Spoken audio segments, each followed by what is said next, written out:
right, for all of you who have rallied to be here in the morning for the morning session of the third day, thank you. We appreciate it. And to the late awakers who will straggle in or had one extra drink last night, we'll see them when they make it. All right. We're going to start off this morning. We're very fortunate to have the Chief Executive of our Government Technology Agency, Mr. Ping Soon, and he's going to give a talk. You'll see in a moment. It will deal with our national effort to digitize various aspects of government service. All right. Now, we use the term Government Technology Agency of Singapore. We call it GOVTECH. Now, this is not national R&D. It's a group within the government, he'll explain, that was formed to give more internal capability for building out services so that different parts of the government can work more effectively with one another and so that the government can engage with citizens and the economy. That's separate from our R&D ecosystem. I want to clarify that, okay? So in a sense, for countries that come from a place that might have a national lab, they have different types of missions than we're talking about with GovTech. So Ping Soon, let me just give a very brief introduction.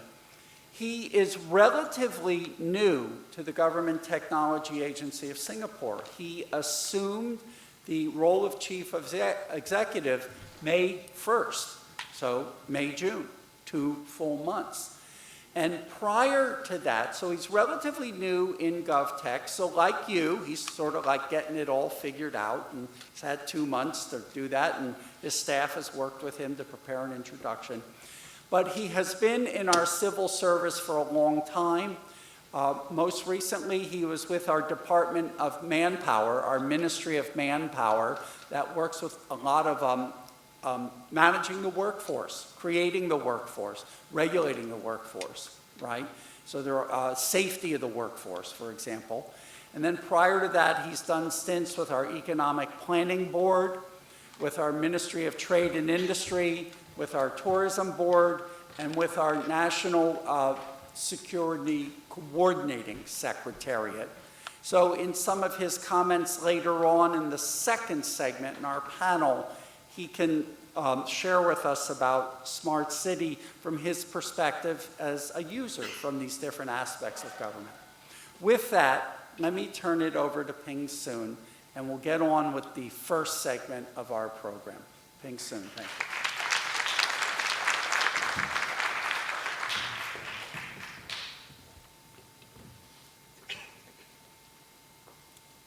Testing, this works. Okay, good. Thanks, Prof. Miller. I'm just going to do it a bit off stage, and thank you for streaming in for this. I know it must be difficult. I understand there was a wonderful evening yesterday, so the beauty, the lights, and the food of Singapore must have taken many of your other contemporaries away from here. But thank you for coming in so early in the morning. I think I'm supposed to share with you some of the things that's happening in Singapore. So I'm grateful for the invite, for the intro by Prof.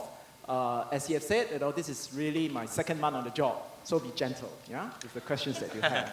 But it reflects the importance that we are placing at this forum. As you know, since I've taken on this appointment, I think this is my second public appearance, so to speak. My first public appearance was probably about 3 weeks ago during our industry briefing, where again I shared similarly some of the things that we are doing in Singapore and the new way in which we want to work with the industry to build a smart nation. So today I want to spend a bit of time, sharing with you Singapore plans to build digital government really for a smart nation. Let's see whether this works. Aha, it works. So the whole Smart Nation initiative actually started about 4 years ago when our Prime Minister launched the Smart Nation initiative. And at the event, he articulated a vision for Smart Nation. And that is, in his words, a nation where people live meaningful and fulfilled lives, enabled seamlessly by technology, and creating exciting opportunities for all. So that was his vision for the Smart Nation. But in a way, I don't think we started the Smart Nation journey from ground zero. I think before the whole idea of Smart Nation being invoked, it's a buzzword of the day. There's Smart Nation, Smart City. It was invoked. I mean, if you think back, there was a period in the 1990s where the favorite word was not smart. The favorite word was E, if you remember, right? And any businesses, all businesses, governments, countries are going E. Any businesses that attach an E in front of their word, what you get? Double the valuation, right?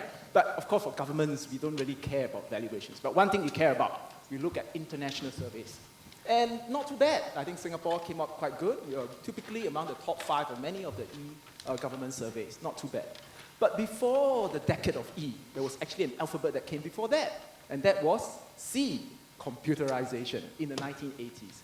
And I think that's actually where the start of Singapore's Smart Nation story began, actually in the 1980s, with the setup in the 1981 of the National Computer Board, which is really the precursor of GOVTECH of today. So we've been doing and in this business for quite a long time. So 30 years from our computerization program and 4 years since the launch of the Smart Nation, where we are today. I think Singapore is by far one of the most connected and one of the most wired cities in the world. Just look at some of the statistics. We have the world's highest fiber-to-home penetration at 95%. The mobile phone penetration is 150%. We boast one of the cities with the highest 4G speed. And many of our government services, whether you're talking about filing taxes, applying for a passport, or even simple things like borrowing a library book, I think we have services that are well acknowledged to be the most comprehensive and the most responsive. So we are doing not too bad. And over the last 4 years, we are doing even more. We are doing more to help more businesses becoming digital. We are doing it sector by sector, and in some cases, precinct by precinct. So this picture is a picture of Kampong Glam. I'm not sure if the last 2 to 3 days you had the chance to visit that. This is the heart of the Singapore's Malay tradition and community, with a history that dates back to 1890. Today, Kampong Glam, as it is getting a digital makeover, right? So what's going to happen?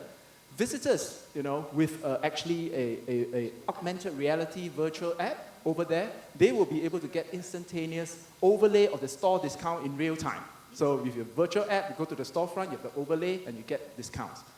And no longer does merchants need 4 to 5 kind of terminals. All they need is a one integrated point of sale terminal that allow them to accept payment that's cashless, that allow them to integrate some of their inventory and help them manage finances.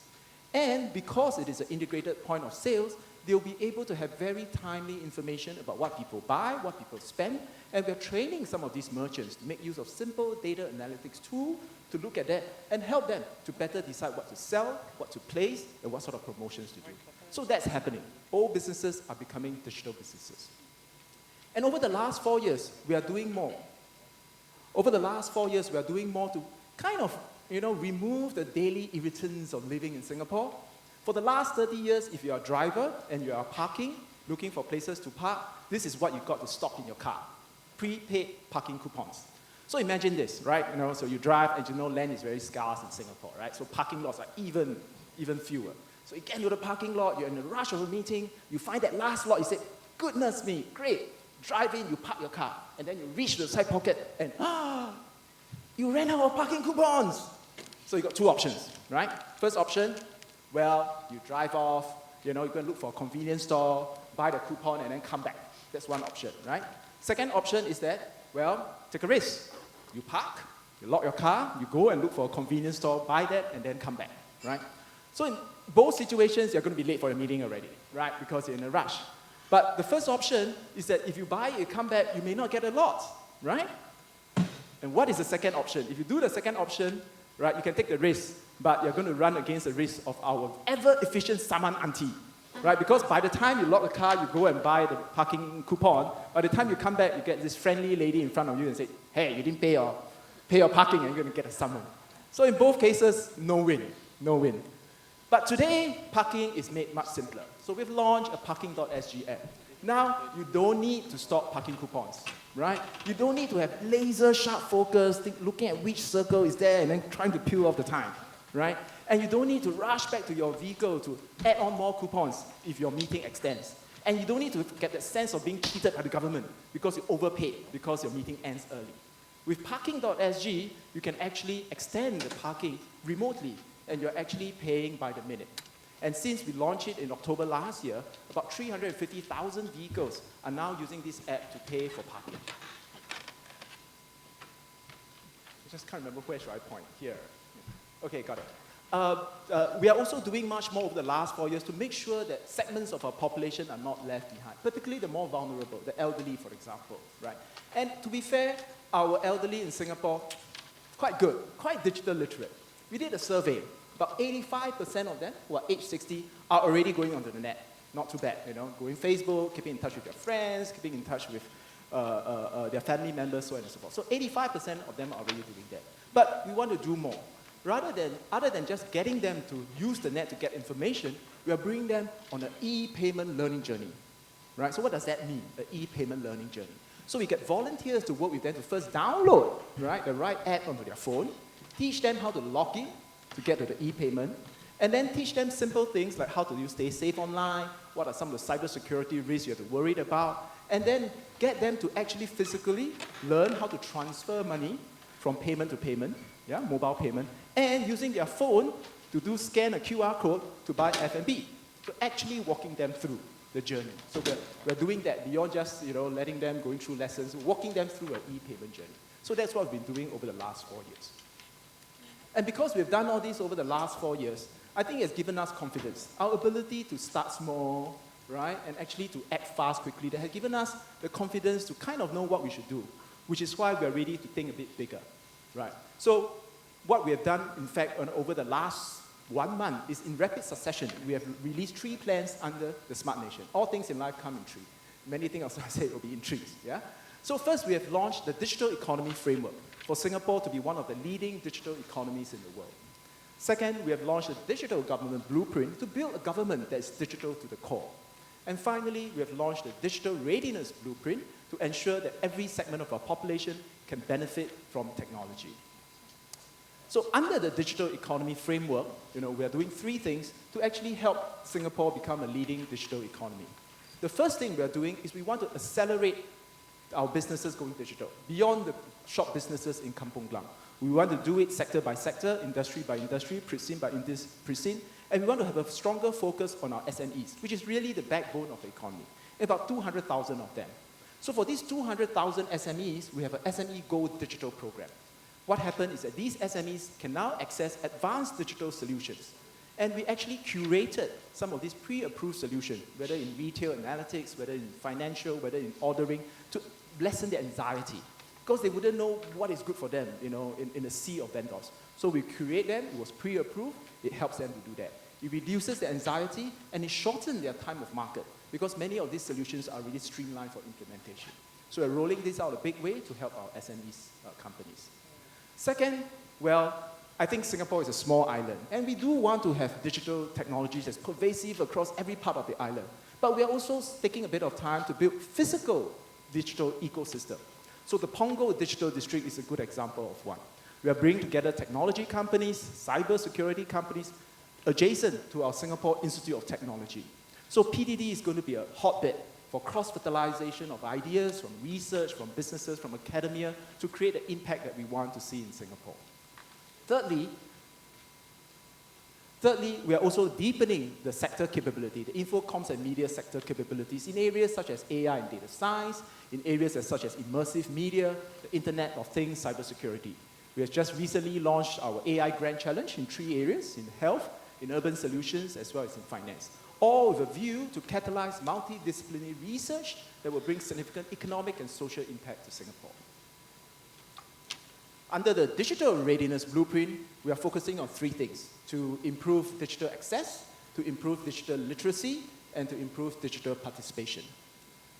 For digital literacy, our focus really is we're exploring. Again, the focus is on the vulnerable segments of our population, those that are above 60 and those from lower income. So we're working with stakeholders to see what we can do to provide a basic access package. What does that mean? It means that we're able to equip some of this population with a very basic mobile-enabled device, preloaded with some of these basic necessities, the basic necessity of today, that help them to actually go through their life on a more smart basis. So we're trying to do that. For the bulk of our population, we are also putting in place what we call a basic digital literacy curriculum. Today, in order for you to live comfortably in a city, it's no longer about the basic numerate or the basic linguistic skills. You need to have some of these basic digital skills. And what are some of these skills, right? Number 1, learn how to access e-services. Number 2, learn how to transact digitally. And number 3, very importantly, how to stay safe. How to stay safe online against cyber threats, against other things. So these are the kind of basic literacy skills that are being injected across all segments of the population, starting from the young, but for us, focusing a lot on the elderly. So again, we are creating journeys. Beyond the e-payment journey, we create new 6 hours courses, bringing them to where our silver population actually gather and get them to get involved and learn some of these things. So we are rolling it out nationwide. Thirdly, we want to increase digital participation. We want to kind of foster, a kind of what we call kampong spirit. And kampong is actually a Malay word that actually means village, a very tribe, that people help people. So we have some programs that were quite successful in the past. We want to scale it up. For example, we have this Friends of Silver Infocom. Today, about 500 of them, they're adults, they're students, and they're committed to volunteer 4 times a year. And each session is about 3 to 4 hours. They will actually help the seniors get onto the digital bandwagon. So we're going to do more of that, to promote helping each other, many helping hands, and really, to promote greater digital participation by all segments of the population. So that's the digital readiness blueprint. Finally, the digital government blueprint, and this is the one that I'm most excited, right? Because GOVTECH is the implementation agency for this. And I'd like to spend a little bit of time explaining the context of this DGB. This DGB document was just released, as I mentioned, probably about 3 weeks ago. It's a 30-page document. If you need something to read, download it, right? I wouldn't want to say to read to sleep because we are the author of that document, yeah? It's over 30 pages long, yeah? It's over 30 pages long, but we've managed to summarize it all into just one visual diagram and a unique 4-digit code to kind of help aid recall, yeah? So this 4-digit code is 2366, yeah? So what does it actually stand for, right? So 2 really is a statement of the 2 underlying principles of the digital government blueprint, and there are 2. Number 1 is what we call digital to the core. What that means is that the ambition of this Singapore government is not about digitalizing for digitalizing's sake. It's not about taking existing forms, paper forms, and then put it onto the web and say, ta-da, we are digital government. It is a fundamental rethink, a reimagining, and a re-engineering of our government processes. It's asking ourselves whether that form in the first place is even necessary. And if it's not necessary, just do away with it. So that's what we mean by digital to the core. But the second more important principle is what we call serve with heart. It is a reminder to all public officers and public agencies that even as we try to digitalize everything, the government exists to serve the people. So it is about automating processes where possible, so that where it matters, we can actually provide a physical interaction in a way that enriches it. It's about using high tech to offer high touch, to enrich that very experience. So that's what we mean by serve with heart. And the 3, essentially, is the 3 groups of customers, so to speak, or stakeholders that we serve with the digital government. Of course, our citizens, our businesses, and not forgetting the 140,000 public officers in about 16 ministries and 84 agencies. The first 6 are what we call the what's, the outcomes that we strive to achieve. And we have 4 outcomes that we strive to achieve for our citizens and businesses. What we hope to deliver through the DGB are digital services that are, number 1, they are easy to use. Now, what does easy to use stand for, right? Easy to use means that it's designed intuitively. Easy to use means it's being designed with inclusivity in mind, so different segments of the population. Easy to use means that it's being designed so that it can be delivered anytime, anywhere, on any mobile device. So that's what we mean by easy to use. Number 2, we want digital services that are seamless. And what does seamless actually entail? Seamless means that digital government transactions are able to be delivered in a paperless, presentless environment where you only need to tell your information once. It means that if we require a signature from you, you can offer it and provide the signature digitally. You don't have to print out the form, sign it, and then send it back. Seamless also means that if we need money from you, right, there's actually e-payment option. You don't need to send us a check. So that's what we mean by seamless. The third outcome that we want for our digital services is for it to be secure and reliable. We got to be able to deliver services where the citizens and the businesses are confident that the data they share with us are always secure. And the services that we build are built on high reliability infrastructure. Fourthly, and that's what is most important, is that we've got to make sure that the services we deliver are relevant to the people and not delivered because it is relevant or useful for us. And that is a big fundamental shift. If we can deliver services that are easy to use, seamless, and secure and reliable, all we have done is kind of reduce the inconveniences. We've kind of moved from kind of -1 to 0, but we need to do something more to kind of delight. And sometimes it's a very foreign element because governments are not private companies. We are not trying to get revenue other than taxes, right? Get revenue from our citizens. But it's about what we can do to kind of delight our citizens and bring it from 0 to 1. And that is about organizing ourselves to be more relevant to the citizens. So those are the 4 outcomes for citizens and businesses. And for our public officers, we want to be able to provide them with the tools and the data so they can do their job, whether it's in the field, doing inspection work, or back in the office, developing policies and programs. But in order for them to thrive in such a digitally enabled environment, they need to pick up new skills, right? New skills that are, again, beyond the numerous skills and the linguistic skills, but a new set of skills, for example, in data analytics. We don't need 140,000 of our public officers to learn how to code. But we need them to understand where they can get data, how do they fuse data, how do they analyze data, and how do they actually visualize the data. So those are the new skills that we need, so that our public officers can be digitally confident in a digitally enabled workplace. So those are the 6 whats we have. And the final 6, of course, is the how. So how are we going to do that? So the final 6 talks about how we're going to organize ourselves. Number 1 is really organizing ourselves and integrating our services so that we are relevant to, as I've said, to the citizens and businesses. It's about organizing ourselves not by the conveniences of how our ministries are organized, but put ourselves around the needs of our citizens. Number 2 is also about integrating and strengthening the nexus between a policy, the operations, and the technology. In the past, how government deliver digital services is a kind of a linear value chain, right? The policy folks will think about wonderful policies to do, they'll decide the policy intent, they hand over it to the operations people who will design the operations, and then the operations people will have a set of specifications and pass it to the technology, go build the system.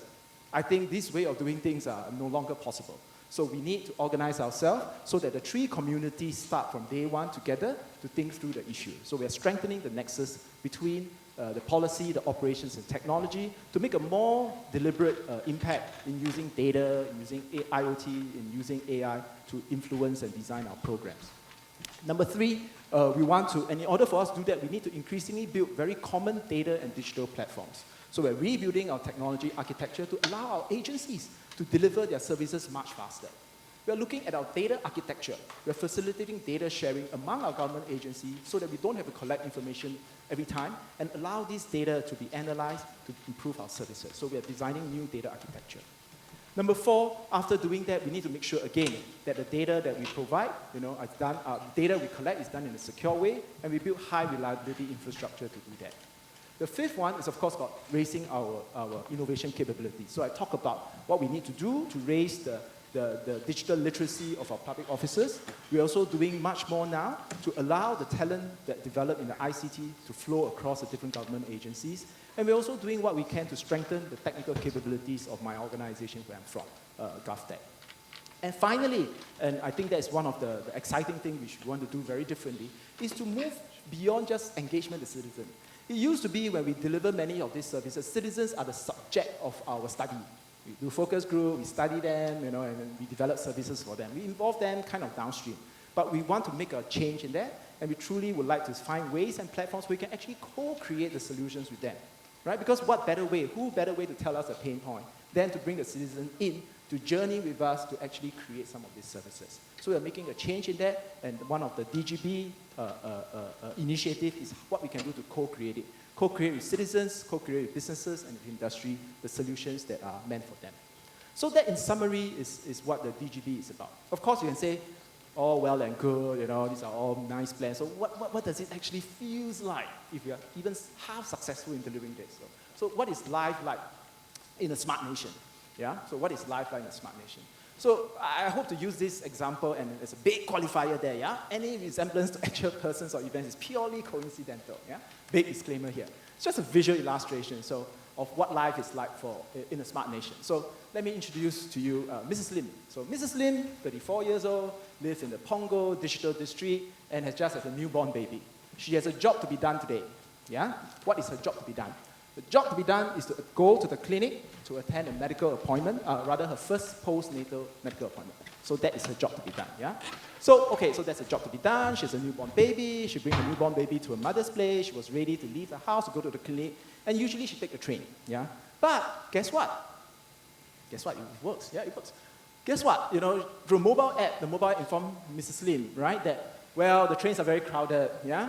Why not take the autonomous shuttle bus arriving in 15 minutes? Because this shuttle bus will actually link her to a more regular bus that will bring her to the doorstep of the clinic. Well, it does involve a transfer. The train would bring her directly, but she didn't mind because, well, first of all, she doesn't have to squeeze with people, and actually she doesn't have to walk to and from the train station, right? And what's more, the app helpfully tells her, don't need to rush. You've got 15 more minutes. So she has a good 10 minutes to do things that she really wants, right? Which is to play with the baby, yeah? So she got 10 more minutes to interact with the baby before she goes. So she decided to do that, and then when she arrived at the clinic, she got to do registration, right? But guess what? She actually being prompted by the mobile app to say that, look, register here. In fact, there's no counter, right, in the clinic for registration. She can just register over her mobile app. So she click it, and then in order for her to register, she needs her SingPass, But, damn, like most of us, forgot all the passwords. Forgot my password, and cannot log in. But no worries for her, because SingPass now can actually authenticate with your fingerprint. So she authenticated with fingerprint, she went in. And because this is her first visit, so she needs to actually do registration, so she has a form to fill, right? But guess what? She doesn't need to key in her name, her address, and even some of her medical history from the hospital were actually pre-populated after she gave her consent. So if nothing else kind of need to fill up, she kind of clicked done, and she got a waiting time. So while she waited for her appointment, she logged onto the app, and this app was designed specifically for young parents like her. She read through, she found out information about colic acid. She was a bit worried that her newborn has this issue. So through the app, she made an appointment. She made an appointment to bring her baby in for the next checkup. And when she clicked done, guess what? The app prompted her to say that, hey, Mrs. Lim, your application for the future straight-age childcare is approved. She's delighted. This is one of the most popular childcare in her neighborhood by virtue of the name, yeah? Future straight-age, yeah? So she got it approved, and in fact, she found this childcare center while using the app one of the days, right? Because it provided her the location of all these services. So she did that, and she did that. Then, so after the appointment, she breathes out. She doesn't even need to stop to pay because the payment is already done, and so she's done with her appointment. So she got all her job to be done for that day to done with ease. She's able to travel in comfort in an autonomous bus. She doesn't need to remember her password to log in. She doesn't need to have a queue. And most important of all, the future of her baby is secure because she got into the future straight-age childcare center. Yeah? So good for her. So that's, I suppose, kind of a visual illustration of what life is like in a smart nation if we are half successful. Yeah? But actually, some of these things I've said are already in flight. Towards the end of this month, if you stay on a few more days, we will be making an announcement about the first release, the first beta release of our Moments of Life application for family. So with this app, parents like herself, who have a newborn kid, will be able to register their kid online and get the baby bonus at the same time. And if you have a kid who's less than 6 years old, you'll be able to check the immunization record, the medical record. You'll be able to use the app to find, some of the childcare centers around your vicinity and so on and so forth. So it is the beta version will be launched. And we are using this approach to go deeper, right? Because currently the Moments of Life family app is only helping you to register online, get a baby bonus, so on and so forth. But the kid will grow beyond 6, right? You'll start going to school, going to take examinations, and so we're going deeper.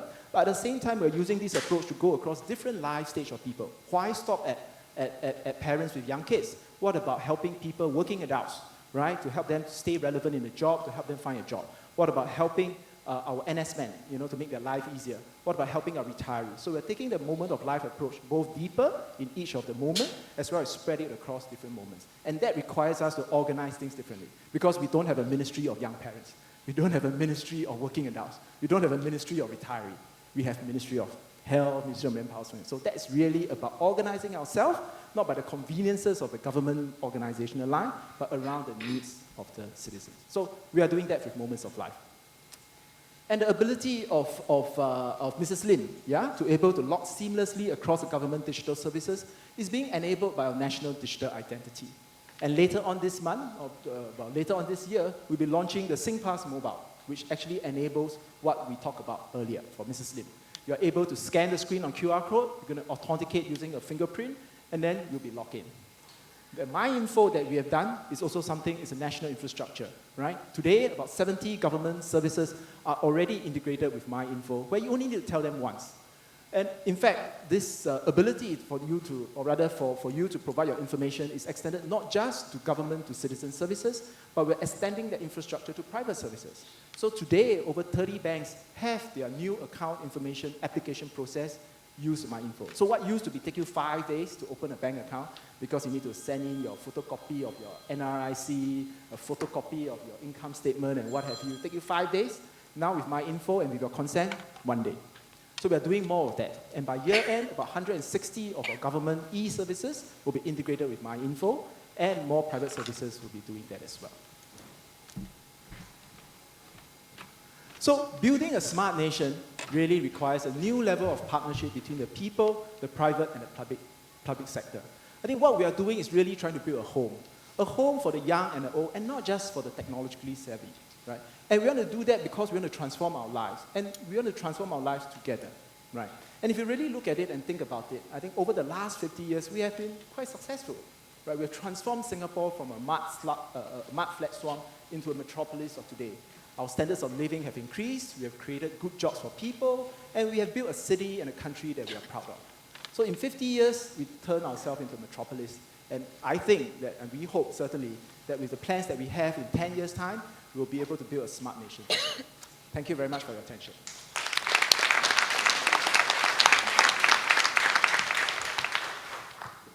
Thank you very much, Chief Executive Kwok Ping Soon. And I wanted to tell you all, the video of the entire presentation on Smart Nation, what has made Singapore such a smart nation, will be up on our website. So you can see it, and he will be here. You can ask him questions. And I'm wondering, Steve, if we could just transition one question, then transition into the panel. Would that be okay? All right.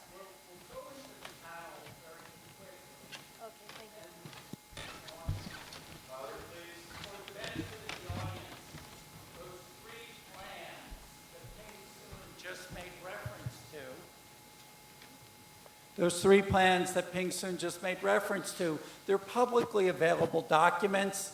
So let's use our time in other ways, because you can go get those and take out from them what you want to read, and use those for stories. But I have two quick things that I think would be of interest to the audience.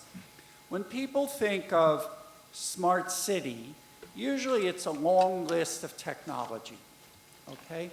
And what you emphasized were, how do I take a heritage district and make it easier for like a typical small shopkeeper, not even in the fanciest shopping mall, to do their everyday work? How do I make it easier for a person who has to park their car to deal with the parking fee? How do I make it easier for a mom to take her newborn baby for an appointment? It's smart, and yet in some ways, it's the basics of how we live. And how do you sort of straddle those two worlds of large organizations, institutions, all the new tech, and the most basic, obvious needs of what people really need and what it is you're really trying to support? Because those are really different mindsets. And how do you pull those together to make it work? I'm fine. Okay. Thanks, Steve, for the question. I think it's a very good question. And I suppose it is not something that is very new. I think the private companies have been doing all along, right, is to be absolutely focused on the needs of the customers, right? So one of the laws that we really have to take at heart is what I call the law of the customer.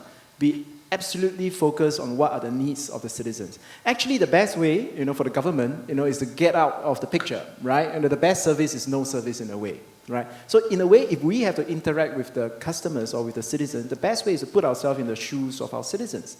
So many of these things that we do, that's actually the starting point, right? To ask ourselves, what are the things that citizens in their daily life, whether they are parking, whether they are working with their kid, are interact with the citizen. So once you start with that point, right, putting the citizen in the center, it allows you to actually trace the journey of what they do. So increasingly, our approach to developing new services is not to start with a big policy intent. We still have that. But really, once we have decided what we want to do, is to put ourselves what we call going through a service journey, going through a service experience journey. And this is about using techniques like design thinking, ethnographic research, walking in the shoes of the customers, and map their entire journey. So when we develop some of these things, when we develop it, there were actually over 600 journeys that we have developed, right? Because there's every little step of the way. The question is that can you then develop these coherently? So that requires us to do things very differently, right? It requires us to do things in a more agile manner. Yeah. So I think it requires government to change the thinking, and to change the way we approach policies, focusing on what the citizen's journey is about. And the moments of life is our approach to do that. I want to ask just one other question, because I think it's so distinctive to Singapore, and then we'll transition in. Now, on one hand, we're a small country. We're a small geographic footprint. I mean, we have 5.6 million people here. I won't go into all the details of the population. But one distinctive feature is our federal government, the prefectural level, the city level, and down to the township and district, at some level is unified here. So we're small relative to most of the countries anyone would be from sitting here, but in a way we're integrated to an extent that very few other countries are. And this bit of the multiplicity of layers of government all sort of being under one unified system, well, it's sort of obvious that's helpful, but you might have some insights into why that allows us to do some special things. Yes, and I think that is the beauty of organizing ourselves, right, in a small country like Singapore, where we're both a city as well as a country. And in fact, I would argue that today the competition, right, in terms of smartness and all, is not at a country level, right? It's at a city level. Just now I think I met somebody from Hong Kong who was talking about Karen, right? Who's talking about how actually, it's actually each of the city in China that's competing with each other in terms of injecting smartness. So the beauty of us in Singapore is that we are both a city and a country. So the unified government, as Steve has said, at the national level, at the town level, help us to move things much faster. Things that we want to do, we are able to pool the resources together, and that allows us a more integrated response. If we need to change some of the policy legislation, we can do that. And that's an advantage, that other cities don't have, because many of the things they want to do, whether it's about national, you can't have a regional digital identity. It just doesn't work. You need to have a national level, right? You can't just have a city-level payment system. It doesn't work. You need to do it nationally. And Singapore, being small and being more integrated, has the ability to make those changes at a policy level, to align the policy to the processes, to the structures, to the programs. And that actually allows us to do things much faster. And we want to be able to use that to our advantage in terms of moving much faster. All right, let's transition to the next phase. And in this next phase, we're also going to open up for Q&A, because that will help wake up everybody. And with that, I give it over to Susan. Yes, could the panelists please come up to the stage? And could we still please have our transition here on the stage as quickly as possible? Again, I want to remind you that Chief Executive Kok Ping Soon's entire presentation will be up on the East-West Center Media Conference website. So please go to that so you can see the wonderful presentation he gave. I also wanted to mention that the East-West Center has a Smart City, Smart Nation initiative that our president, Richard Volsteck, has started. And we're really pleased and we're really proud that we're having this Smart City, Smart Nation program today. So whenever you're ready, Steve, we can get started. Okay, we're set. As they're both walking up, we have Limin he, and he is a she, right? He is a she, and she is an architect. Just so happens her last name, her family name is H.E., okay? And she is an architect, and she works for a national entity that we call the Center for Liveable Cities. This is important. The Center for Liveable Cities, not smart cities, but livable. And that's within our Ministry of National Development. And they really focus on the construct of what livability means. They're part of the ecosystem that would be feeding feedback and information into organizations such as GovTech or organizations such as our housing board or our land planning and space planning authorities, right? But focusing on livability. And we wanted someone on the panel to think about livability as core as opposed to technology and smartness for its own sake, all right? Chris Zegras is a professor. He's at a place, MIT, Massachusetts Institute of Technology. Some of us might have heard about that place. I've heard it's sort of a good engineering school. Yeah, okay. And he works in a part of MIT that you might not even realize is a part of MIT, right? Because it's sort of not the standard engineering school part of MIT. But it's a place where MIT's had great strength for a long time. It's in urban planning and urban studies. So he comes from this tradition of looking at urban systems as systems and the way they work and the way they interact with people, both at the micro and the macro scale, essentially his whole professional career. And he's had the opportunity to do work in Santiago, Chile, in Mexico City, I think in Bogota, Colombia, perhaps in Europe as well. So he's got a good comparative view of the ways different cities are going about trying to transform themselves. And we're fortunate to have Chris with us. You might not, you're not in Singapore full-time, are you? But sometimes? Yeah, in and out of Singapore. But he heads up what's called the Future Mobility Program. That's part of what's called the Singapore MIT Alliance for Research and Technology.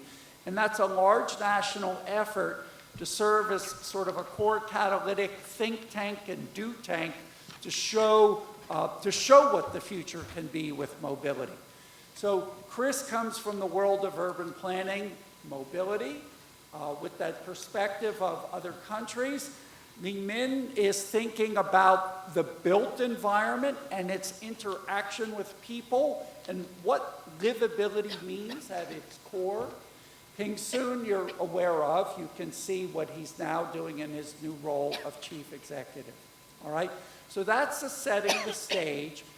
Think of questions that are relevant to the topic of livable city, smart city, the nexus of these two, things that we're doing, and sort of what these individuals have, their personal views on these things.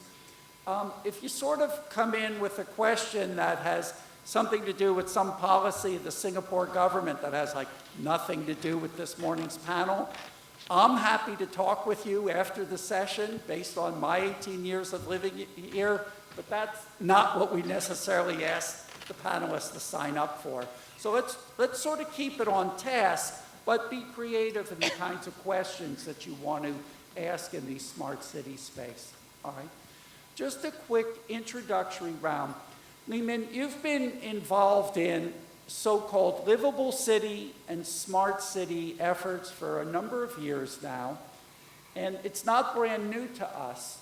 We've been doing this for over 5 years, and when you take a moment to reflect now, what would you sort of synthesize in your mind over the many projects that you've worked on in the last 5 years as a handful of lessons learned from prior work, not the new things we're doing, but from prior work that from people outside of our system that you say, here's some lessons we learned. It would sort of help other people if they've learned these things too, even though their context might be a little different.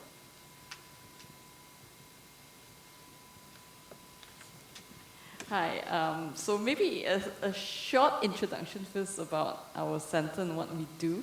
So Center for Livable Cities is part of the Singapore government. We are part of the Ministry for National Development. And we are basically a knowledge center with a mission to distill, create, and share knowledge about livable and sustainable cities.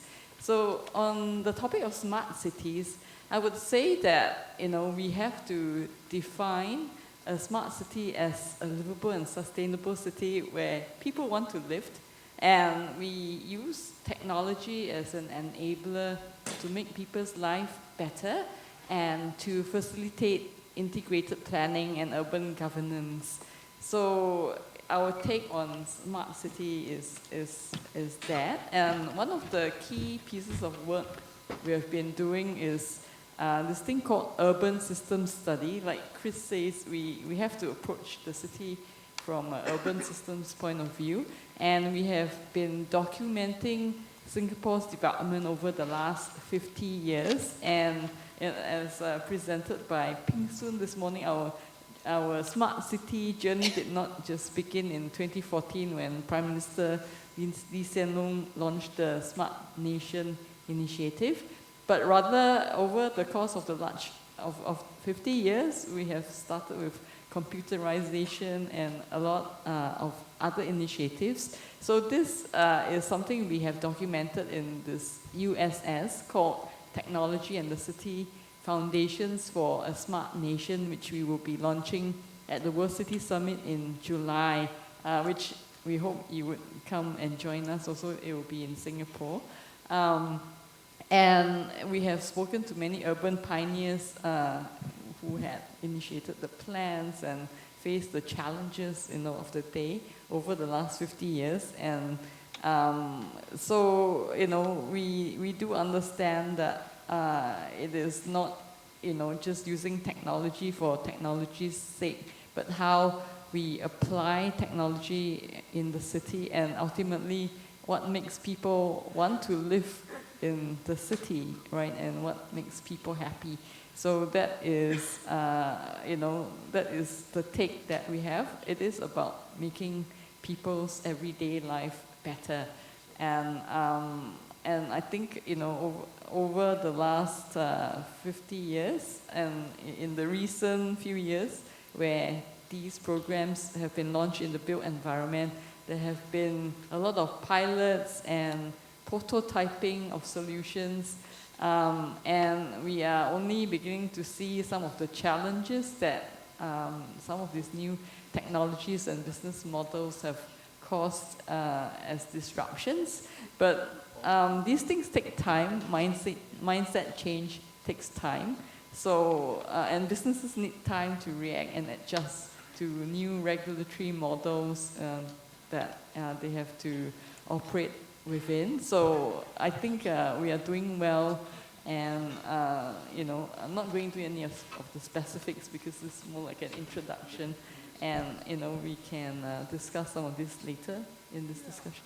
I think for the members of the audience, to those who really have some special interest in this, or maybe a month from now or whenever you want to do some special feature, you would not know that there's this thing called the Center for Livable Cities in Singapore, that it's a livability focus as opposed to a tech focus per se.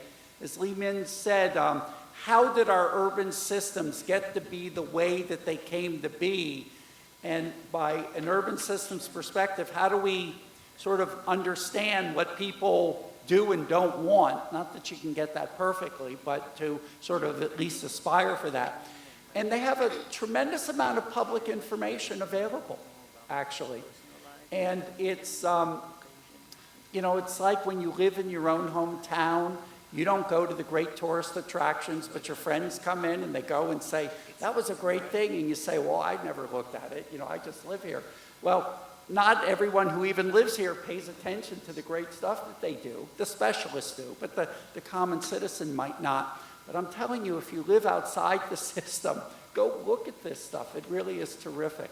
So the Center for Livability, the Center for Livable Cities. Now, Chris, you're both a visitor to Singapore, but a resident because you sort of work intensively with this MIT special R&D program that has a long history, right? And if you think, that your kind of organization is always doing the new thing, and professors being professors, we always like to talk about the new thing we're doing, but we'll do that in the next round of conversation. If you think about some of the projects that the future mobility group has done that have concluded already. How would you synthesize some of the lessons learned and at the same time give people a sense of what's the objective of this future mobility effort that you're now overseeing? Okay, well, thanks. Thank you for the prompt. Thank you for the invitation to be here. I'll provide a very brief background to our research group, Future Mobility. It's an interdisciplinary research group that involves professors from MIT, so-called principal investigators or PIs. When we originally formed the idea for this group, it was around 2008 at MIT. And it's interdisciplinary by definition, so you alluded to kind of the engineering focus of MIT. Naturally, the School of Engineering is the largest. Within the school, computer science and electrical engineering is in fact the largest, every day almost larger. My department just launched a joint degree with Course 6, Computer Science, 611, an undergraduate degree, because this is viewed as the future, this merging, so urban science, some are alluding to it as. So the interdisciplinary research group, Future Urban Mobility, involved faculty from my department, from the Department of Architecture, from computer science, from electrical engineering, civil engineering, and aeronautics and astronautics. So I say that because it gives a perspective of how we were approaching this idea of the future of urban mobility. It first of all involves all these disciplines. And our basic motivation was, if you think about this, this is 2008, the iPhone's about a year old. Android operating system is just launched. Smartphones were here, but they were still kind of something new. You didn't have Google Maps. And so fast forward to today, and we all believe that we should have the world at our fingertips. We're used to it. I knew exactly what time I'd arrive at SME this morning, whether I took the MRT, whether I took Grab, or whether I took OFA. And that's the mobility ecosystem that exists today. It was not even necessarily in our thoughts when we were writing this proposal. But a couple of, just a few accomplishments of this, of our group to date. So we're now in our second of 5 years. We had explicitly included the idea of autonomous urban mobility in our proposal, and we had to convince it to be accepted. At the time, Emilio Frizzoli was from MIT's Aeronautics and Astronautics department, was one of the PIs. At the moment, AVs, as we call them today, or autonomous vehicles, were mostly being financed by defense R&D, right, for warfare. And in the United States, DARPA was funding a lot of mobility in desert war conditions. And then they said, well, let's try some games, these competitions for urban autonomy. And out of this emerges the MIT Autonomous Vehicle Group, which ends up becoming a core part of the work we did here. Newtonomy was launched out of our research group in 2015. And is today a commercial enterprise, well, actually was recently acquired, operating autonomous vehicles, including here in Singapore. Now, all of that as background to say, why were we able to do that? Well, we saw from the chief executive the type of innovative ecosystem that Singapore has been able to allow for academics to experiment in. Now, of course, a backstory this just slightly. Steve alluded to my background doing a lot of work in Latin America historically, a lot of work in metropolitan areas of the United States. I live in Cambridge, Massachusetts, which is one of 161 different cities in the Boston metropolitan area. So forget about coordinating with the states and the federal government in the United States. Just imagine coordinating Boston and Cambridge, and we're right across the river. Achieving a smart metropolis in the United States is much more complicated in most of the metropolitan areas. So we always viewed as an academic who studied mobility, Singapore is often held up as the holy grail, doing it right. Road pricing for efficiency, integrated land use transportation planning, the use of a very sophisticated civil service and technocracy for a well-planned system. Some of it is a magic formula. It's a magic dust that this nation has been so lucky to have. But at the same time, it's due to great government capability, partly facilitated by the very unified unitary government system. So that has enabled us to experiment. in ways that allowed, for example, Nutonomy to launch. Nutonomy is now operating both in Boston and in Singapore. On the streets, you can ride an autonomous taxi. This was enabled because Singapore allowed it to happen. Now other places are following suit. Another innovation, I think, of our research group, we focus on optimization and real-time control and prediction, integrated microsimulation, and various devices and technologies. So autonomous vehicles came out of devices and technologies, but we also have turned a lot of our focus to the smaller devices, mostly the smartphone. How the technology enables us to collect new data on how people and firms operate in the city to help us make planning for them more efficient and actually give them more power to plan for themselves. And so I'll end with one other example of this. We, through the same research group, we generated a smartphone-based travel and activity survey tool. Now, the household travel survey is the wheat of, I always look, it's the key feedstock to any urban transportation planning activity. We have historically gone out and surveyed some 5% or 1% of all households in a metropolitan area to understand how people get around so we can model their behavior and then simulate the future and build better systems for them. Singapore has done a household travel survey every 4 years since 1997. Again, very rare. Most places do this every 10 years if we're lucky. In Boston, we had a 20-year difference between household travel survey of 91 and 2011. We launched a pilot approach to using smartphone technologies to replace the traditional survey instrument in 2012 with the household travel survey that the Singaporean government implemented in 2012. In 2017, they adopted the technology as the primary tool for implementing their household travel surveys for the most recent survey that was done that year. So our research group has benefited from being able to operate in a place that is so open to innovation. Now, all of that said, I just want to end with a few examples of the challenges to innovating in this space. I think there's a few things that are really hard, I think, for us to manage now, and I don't know how governments can effectively do so. I think the chief executive alluded to it very well in his example of kind of Miss Lim, I think, right? The young parent, right? And this idea of generating a information-enabled accessibility system. I say accessibility system because she needed to get her child to healthcare, but half of that she got actually done without having to leave her room, possibly even her bed, cuddling her child. That's what we're ultimately trying to create with an urban mobility system, is allowing people to access the things they want to thrive and survive as humans, as society. Now, information enables that because it tells you the autonomous vehicle will be here in 15 minutes, how long the queue will be at the clinic, what information you should do ahead of time before you get there. But I really think we don't have a good sense, in my opinion, of how to efficiently and effectively regulate the data implications necessary for those systems. And Singapore provides a great example of this. So you have buses that are run by the private sector, but the data on those buses should be used for the public good. That requires careful contract negotiations. The same goes for MRT.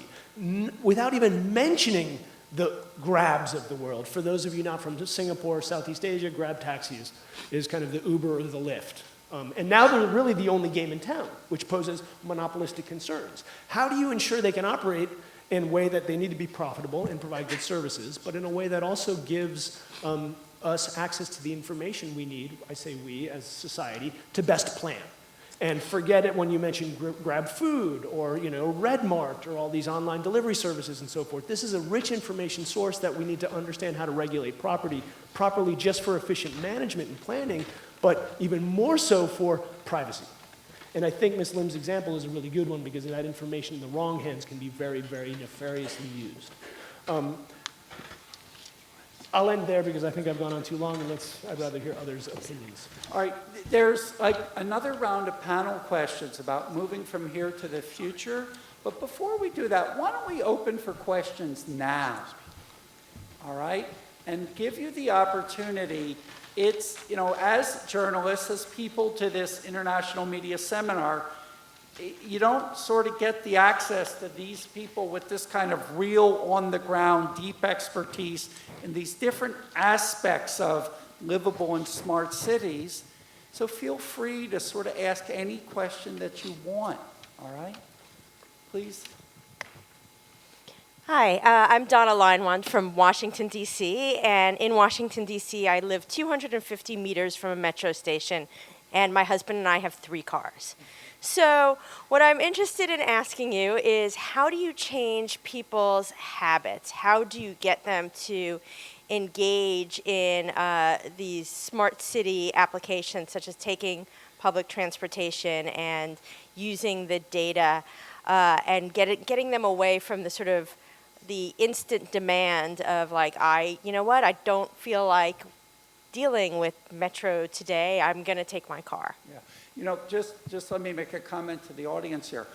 This is a very profound question for us because one of the things we're really struggling with as a society is how to go from where we are now to car light. You know how scarce land is in Singapore, right? And I think about 12% of our land is actually allocated to road and immediate road things. And I don't even think that counts the parking lots, right? So this bit about transitioning is I won't say life or death, but it's not far from that for Singapore because of the scarcity of land. Limin, why don't we start with you? Because I think everyone from this issue of, well, it's one thing to have these systems, but how do you get people to change?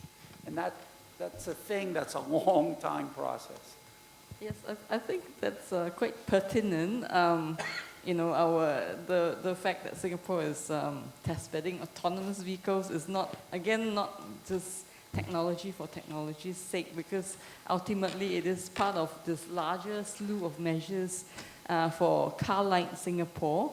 And I think earlier MIT with Professor Emilio Frazzoli had come to the conclusion that only 30% of the number of cars, we have about 900,000 cars currently, only 30% of that would be necessary to serve the current travel demand needs if all the vehicles in Singapore were autonomous. Of course, that's not going to be the case, but ultimately, with the technology, what we hope to achieve is, car light, more space for people, more opportunities and options, instead of restricting your choices.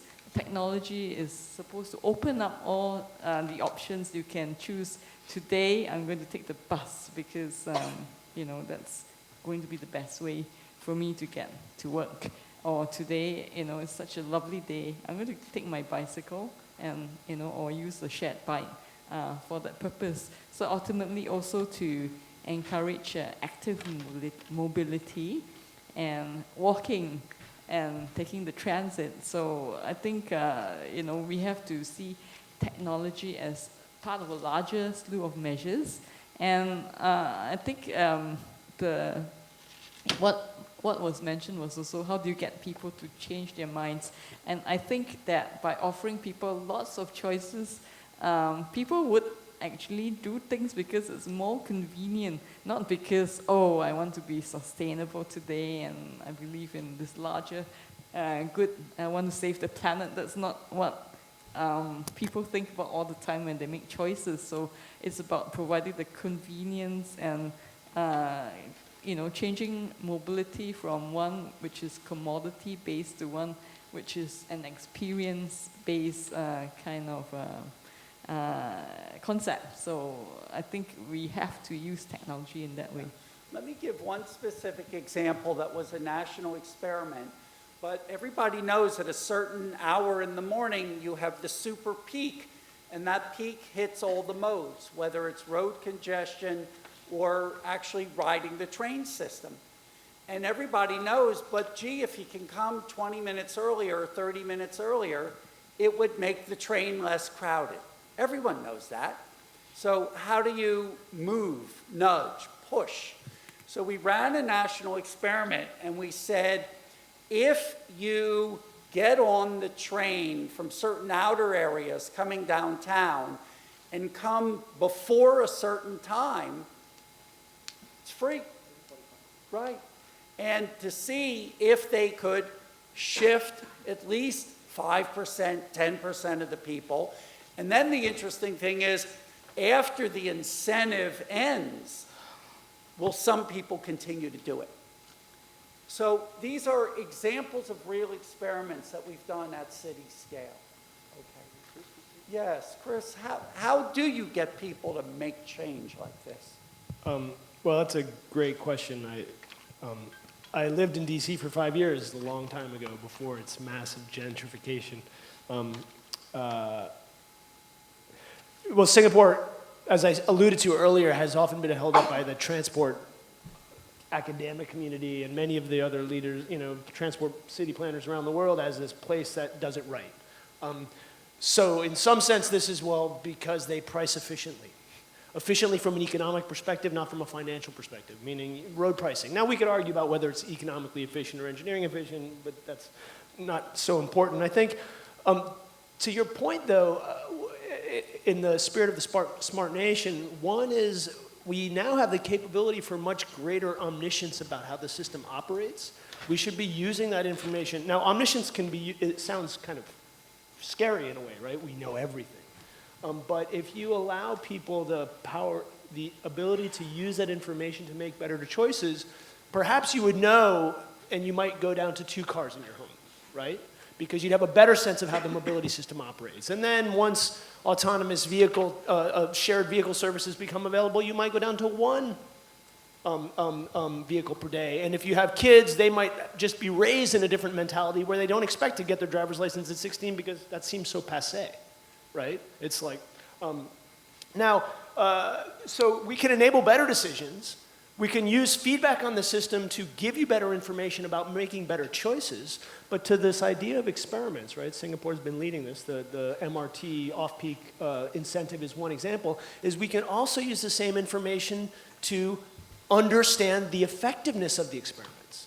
So the randomized control trials are the whole, are the everyone would love to have these for scientific discovery because it's the best way to know whether a treatment does well.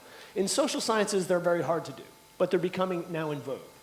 And we're able to do these at the urban level now because we can actually do experiments and we can monitor behavior in real time if we have the proper devices. Of course, always in, respecting all ethical requirements for field research.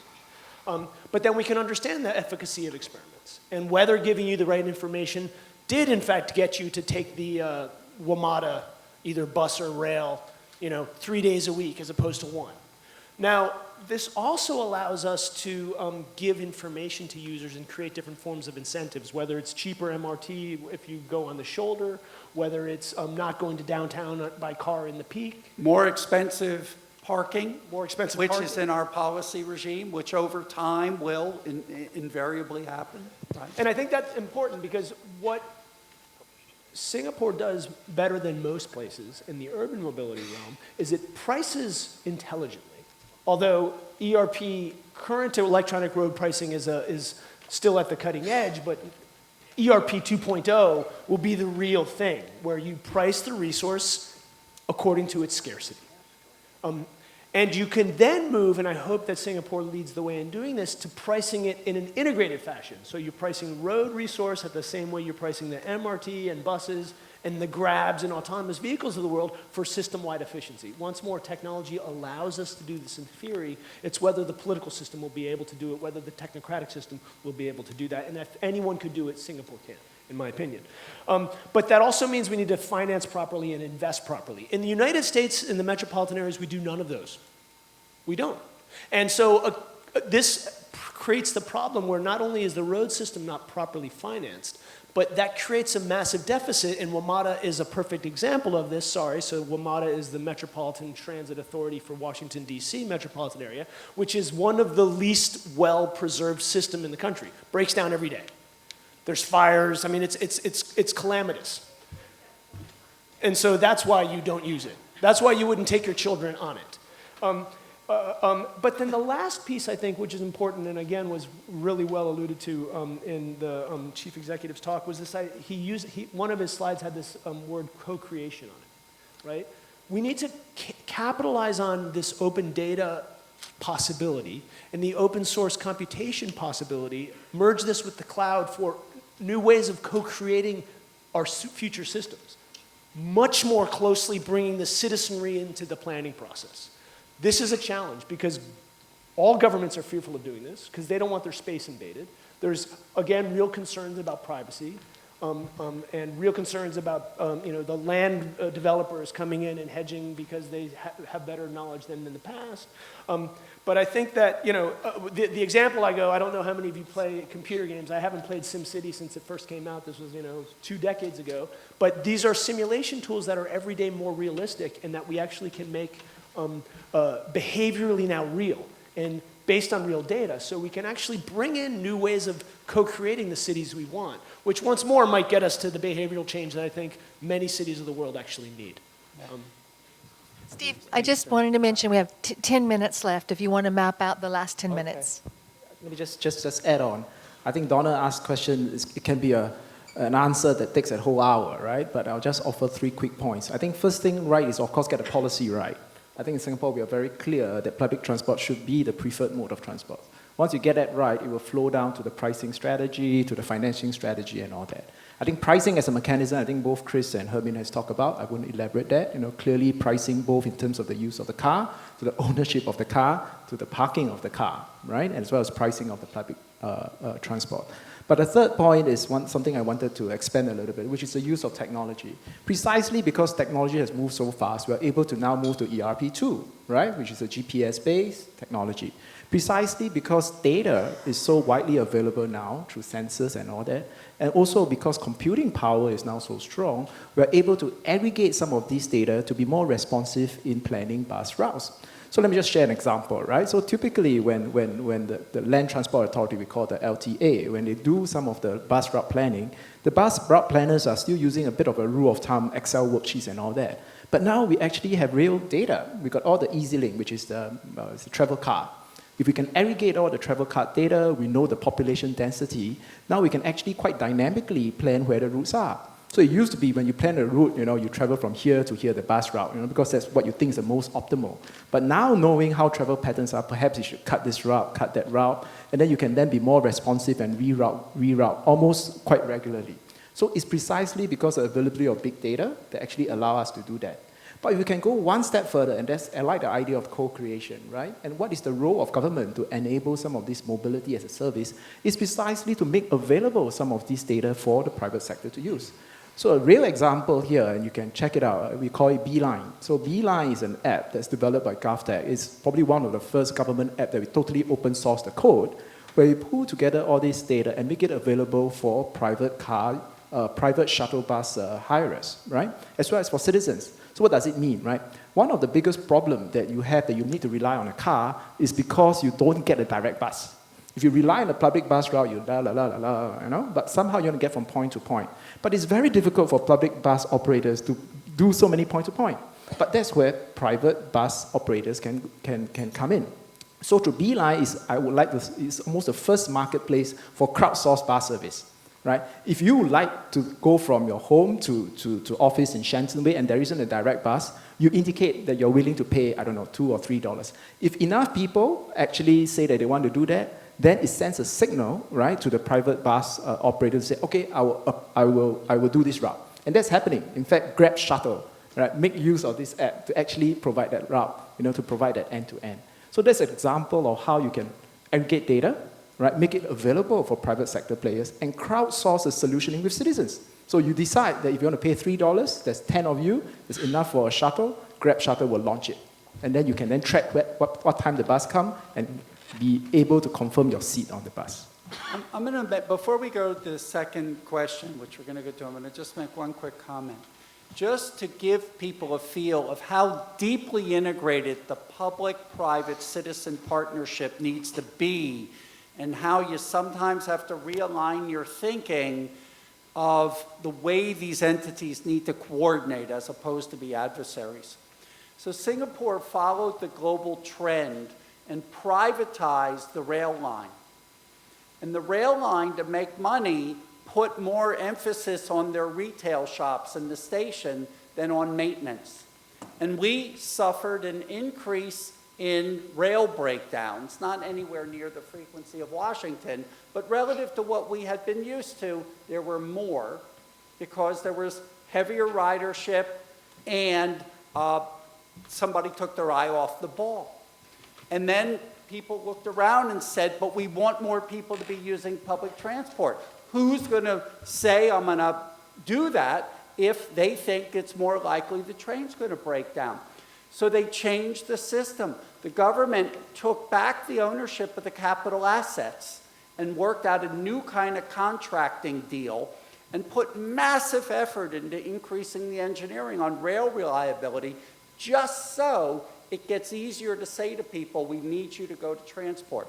So this coordination issue, so the way the public, the private, the people work together really is the key to this. Let me go to our second question here. Good morning, thank you. My name is Glenn Van Zutphen. I own a media company here in Singapore. My family and I have been permanent residents for 14 years, so I hope my comments don't affect that when my renewal comes up in a couple of years. My wife and I have gone through basically the entire phase of our lives in Singapore. We were married here. She's an American as well. Our kids were born here. I started a company here. And we, at every turn, have been blown away by how easy it is, the livable cities element of it, to get things done.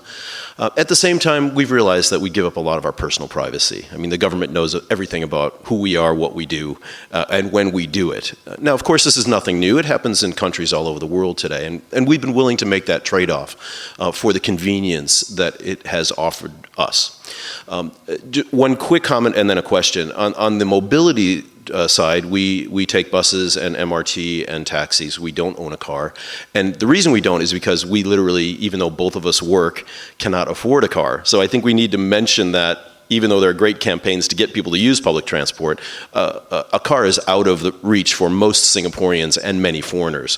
Typical for those of you not from Singapore, a basic Toyota will cost you way over $100,000 to buy new here, maybe more like $120,000 or $130,000. So that said, we've been willing to do public transport because it does work so well. My question to you is, about bringing the digital natives, the digital tourists, and the completely analog part of the population in Singapore around to the smart cities way of living. There is a large percentage of Singaporeans, the older generation, the pioneer generation as they're called, who are especially not digital on any kind of digital savvy platforms. How do you bridge all of those together to make it useful and applicable to all those citizens? Ping Soon, why don't you take the lead on that? Thank you for the question. Clearly, I think digital inclusion is a big part of our entire strategy. So as I mentioned, the digital readiness is one big part. How can you make sure that different parts of the population, as I've said, right, are able to come along? I think it's really about, going all out, almost on a door-to-door basis, right, to equip them with the basic skills, providing them the connectivity, which is why the program that we have, both in terms of data literacy, data access, and data participation is so key and important to us. So we're going to do that in a bigger way. I mean, as I've shared in the presentation earlier, I think 85% of our seniors are actually quite digital literate. Now the question is to wean them off, needing actually somebody to help them through that journey. So we do that, right, whether is it through the curriculum, walking them through the e-payment journey, so on and so forth. So that's a pretty big part. I think you alluded to some of the privacy issues, right? I think that's an important concern. Just because we know everything, so to speak, about the citizen doesn't mean that that knowledge is very pervasive. I think we need to distinguish between personally identified information, right, that is being used to deliver pointed service to our citizens, versus data that is collected on a more anonymous basis, without personally identified information for larger scale policy planning and all that. Yeah, so I think that's important. You might have some thoughts about this as well, because you guys pay attention to this? Yeah. Well, I guess, I